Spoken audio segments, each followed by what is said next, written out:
Last Council, I move amendment number 1 in my name, and I also, with the agreement of the House, would like to share time with Deputies Patrick O'Donovan and Éoin Ruiair. I welcome this debate, and I appreciate the fact that I have an opportunity to clarify to this House what the decision is and how it may or will impact. However, at the outset this evening, it is important to recognise the overall financial and budgetary context that Ireland is operating in. We are relying on funding being provided through the EU IMF programme of support for Ireland for the provision of our day-to-day public services, including the funding of our education system. As deputies opposite, there is nobody else in the world who will lend us money on terms that we can afford.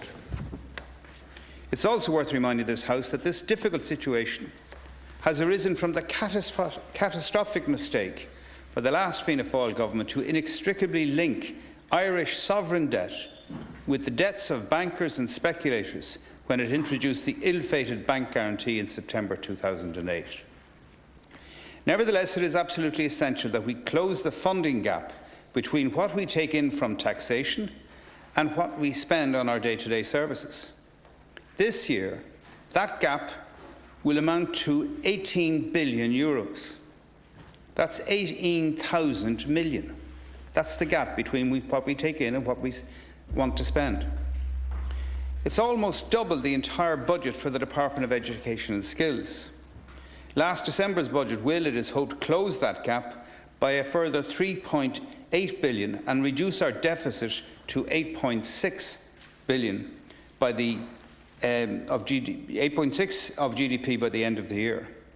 But the target that we have to reach is 3%. So this year it's not over. This year it's not over. We cannot be under any illusion about the serious situation in which we find ourselves. As I have said on many occasions, this country has lost its economic sovereignty. Our finances must be put on a sustainable footing so that we can re-enter the financial markets in order to continue to fund our public services and restore our country's economic and social well-being. Alas, Ceann Comhairle, we must step back from the edge of national insolvency. Listening to the deputies across, you think that this is not the world in which we live. The education allocation for current expenditure in 2012, including the National Training Fund, will be 8.6 billion. This represents about 17% of all state current expenditure this year.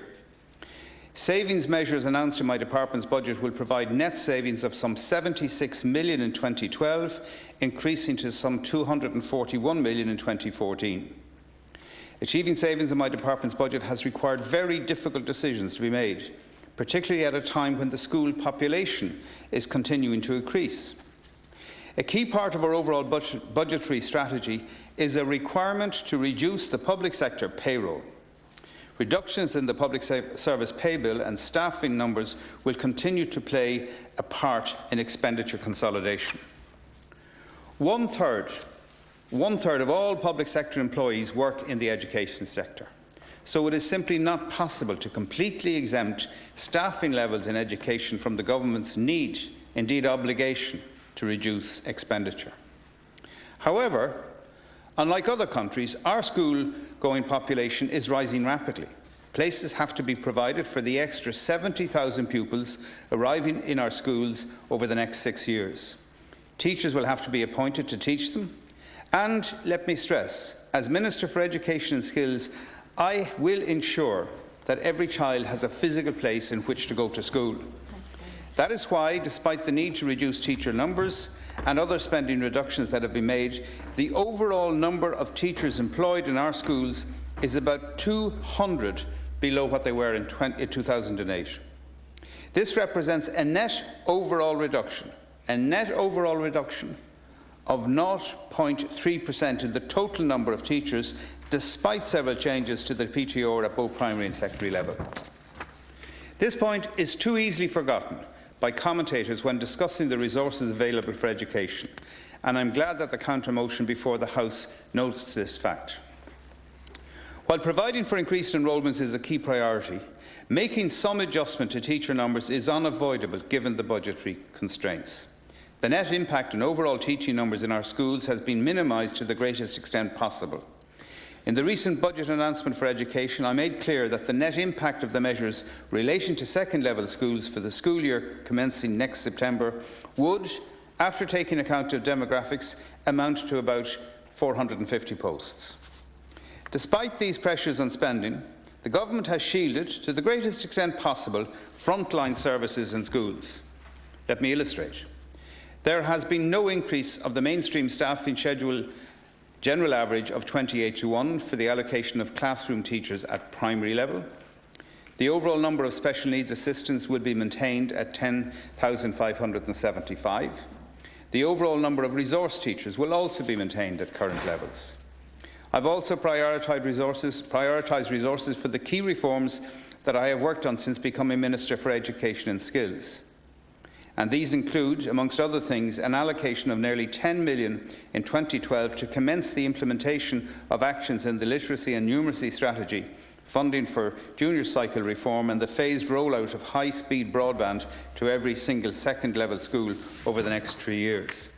And I can only make the observation in passing that the current leader of the Fianna Fáil party is clearly ill-informed as to the drop in levels of literacy over the last number of years, as registered in the PISA report. Deputies, colleagues, I would prefer not to have to reduce teacher numbers at all. It is clear that we have shielded frontline services in schools at a time when the Government is seeking to make significant reductions in public sector numbers in other areas. If we are to have a constructive debate tonight, I believe it is important that there is a full understanding of the detail of the changes that we are making to guidance provision and to explain precisely what it means at school level. Until now, a specific resource was provided to all second-level schools for guidance in addition to the standard teaching allocation. Broadly speaking, this equated to an additional allocation of about 1 teacher for every 500 students. As things currently stand, and before any changes are made, 42% of second-level schools, and there's about 730 of them, 42% of second-level schools do not presently have a full-time guidance counsellor. So let me state clearly again the precise detail of the budget measure and explain how it will operate. Guidance posts at post-primary level will no longer be allocated to any post-primary school on a next quota basis. That's on top of the quota allocation that they would normally get based on the pupil-teacher ratio. What that means is that there will be no specific and separate allocation for guidance provision over and above the number of teachers a school is entitled to under the general allocation of 19:1. Guidance provision will in future be managed by school management from within their staffing schedule allocation. In this way, principals will have discretion to balance guidance needs with the pressures to provide subject choice.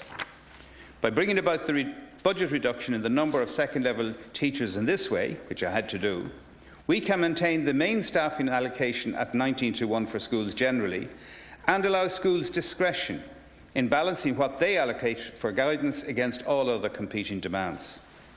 This is very different to the approach taken by the previous Fianna Fáil government in October 2008 budget of a 1-point increase in the staffing schedule for all second-level schools. That approach reduced the teaching allocation to all schools, including DESH post-primary schools. It also failed to give schools any discretion to allocate the resources as they saw fit. While the removal of the separate allocation for guidance does reduce the overall number of posts available to most schools, all 195 DESH second-level schools will be sheltered. This is because I'm introducing a new, more favourable staffing schedule of 18.25:1 for DESH schools. This is a 0.75% point improvement compared to the existing PTR level of 19:1. That applies in non-fee-paying schools at second level. This means that the DESH schools will be better positioned to manage the changes in relation to guidance provision within their increased standard staffing allocation. The budget measures, including those relating to guidance, come into effect from September 2012. Schools will be notified in the normal manner in relation to these changes, and the Department will be issuing a circular shortly that will outline the staffing arrangements in schools for the 2012-2013 school year. That department circular will also make clear that while the change provides schools with greater autonomy over the use of resources, they cannot ignore their statutory obligations under the Education Act of 1998. Section 9 of that Act sets out a wide range of functions for schools, of which subsection C, relating to guidance, is but one. This has been referred to in much of the media comment on this issue. I want to state very clearly that I have not changed the Act, and I have no plans to change the Act. Schools will continue to provide for guidance as they have always done. In the run-up to the budget, I received many representations from parents, schools and teachers' unions warning me about what needed to be protected from the changes that they recognised had to be made. The overwhelming majority of representations at second level focused on the need to protect subject choice. Many commentators have said that removing teachers at second level does not necessarily mean bigger classes, but it may mean a reduction in subject choice, particularly in the smaller secondary schools. I listened very carefully to those concerns and I reflected upon them. When the previous Fianna Fáil government increased the pupil-teacher ratio at second level in 2008, it made reductions in subject choice inevitable. By bringing guidance within the quota, we have avoided an unnecessary level of compulsion and allowed schools the freedom and autonomy to decide how best to use their resources. Some of the extreme comments made about this measure are based, in my view, on a false assumption about how schools, and school principals in particular, will operate the change. Our schools are caring institutions. I am confident that they continue to support pupils in their care. All teachers have a duty of care to their students, not just guidance counsellors. Furthermore, by moving from standalone allocations into more general allocations of teachers, we are following the practice that many other countries use to provide staffing resources to their schools. Some countries even provide funding envelopes and leave it to schools to decide how many teachers they will employ. Deputies, I'm not a professional educationist, but I've spent a lot of time doing research over the last couple of years, and two things stand out in strikingly stark clarity. The leadership within the school, based on the autonomy and the ability and the flexibility of the principal, and the quality of teaching. They're the things that override so many other factors, and it's what's shining through in countries like Finland and elsewhere. People who have claimed that this change that I've referred to spells the end of career guidance may think that they are point scoring against me. They're not. I would like to reiterate that 42% of second level schools do not currently have a full-time guidance counsellor. In reality, deputies on the opposition benches are being highly critical of schools. You are making a completely false and erroneous assumption that principals will use this increased autonomy over resources in a reckless manner and abandon guidance provision altogether. You simply know that's not true. On the contrary, the changes that have been announced give schools greater autonomy in how they allocate staff resources to best meet the needs of their students, including how they provide for guidance and counselling. It is a change to how resources are allocated to schools, not a policy decision to terminate guidance provision, as some may choose to present it. Let me turn now to the question of the 300 additional assistant principals. I also want to inform the House that the recent budget provided for the filling of 300 assistant principal posts in second-level schools over the level originally planned. This will ensure that schools have sufficient management positions to ensure appropriate supports are available for all students, including the key role of year heads. Teachers with year head responsibilities play an important supportive role for the pupils in their year groups. Following the budget announcement, I have met with representatives from the Institute of Guidance Counsellors who were concerned about the change, and understandably so. I assure them that while schools are provided with greater autonomy over the use of resources, my department would clarify that schools must continue to fulfil their statutory obligations under the Education Act in relation to the provision of guidance. This will be done through the annual circular and teacher allocations issued by the Department. I do not agree with the suggestion that principals and boards of management will abandon or indeed significantly reduce guidance provision because of the many points that were well made on the other side of this debate. It was my view at the meeting, and it remains my view, that schools can be trusted to exercise any autonomy granted to them, and that it is better that decisions on student allocation are increasingly taken at school level rather than by the Department through directed and restrictive allocation schemes. Rather than have any preformed view of how principals would go about operating the revised allocation arrangements, I urge the representatives for the Institute of Guidance Counsellors to talk directly with the NAPD, that's the Association of Principals and Deputy Principals. I understand that these discussions have recently taken place and proved most useful. It is important that such close links are maintained so as to ensure that the changes in relation to guidance provision can be implemented at school level as smoothly as possible.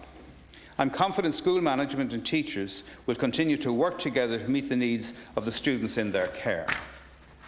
Let me conclude. As we have stated in the counter motion before the House, this Government is trying, as best as possible, to protect frontline services in the education sector at a time of rapidly rising enrolments in our schools. It is also trying to advance other reforms, including giving increased control to schools over how they use resources, in line with best international practice. Schools will, of course, continue to make provision for guidance and counselling. Decisions on how this will be done will be taken by principals in the best interests of the students and the best use of resources available. While I regret that any changes to teacher numbers are required, I fully acknowledge that schools will face increased pressure to maintain subjects and subject options.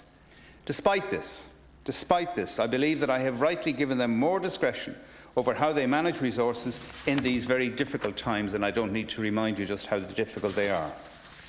I reject some of the sensationalist claims made on this matter. Some contributions in the national media appear to have presumed that in some instances, principals will simply abandon provision for guidance. They will be in breach of their statutory duties if they so did, and therefore they won't. I have trust and confidence in our second-level principals, and indeed the boards of management of schools. I believe they will balance the needs of the pupils in terms of guidance with their curricular and other needs in their utilisation of the resources available to them. I urge guidance counsellors and other teachers to work collaboratively on a whole school basis through the school's guidance plan to ensure that the educational, pastoral and care needs of all pupils are met. I would urge this House to have similar trust in our second-level school leaders and to support the counter motion before it.